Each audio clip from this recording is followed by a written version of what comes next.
In this video, we will learn to find the value of sine of minus 240 degree.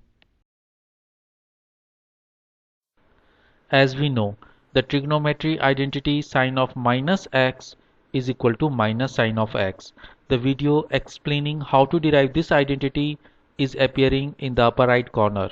Also, the URL address of the video has been mentioned in the description section.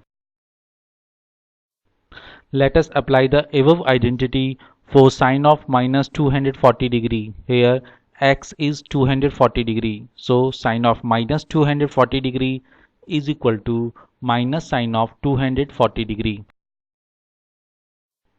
As 240 degree is equal to 180 degree plus 60 degree, so sine of minus 240 degree is equal to minus sine of 180 degree plus 60 degree. As we know, the trigonometry identity sine of 180 degree plus x is equal to minus sine of x. The video explaining how to derive this identity is appearing in the upper right corner.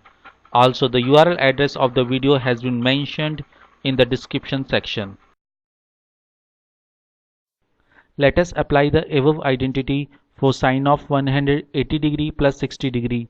Here x is 60 degree, so sine of minus 240 degree is equal to minus of minus sine of 60 degree, which is equal to sine of 60 degree, as minus of minus is plus.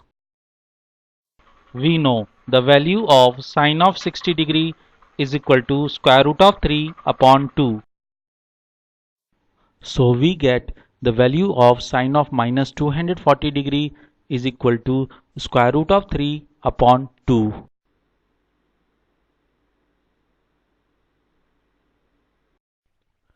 Thanks for watching this video. I hope you liked this video.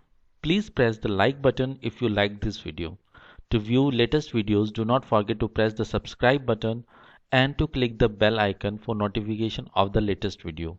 You are most welcome to express yourself about this video in the comment section, or if you want me to develop a video on any other topic.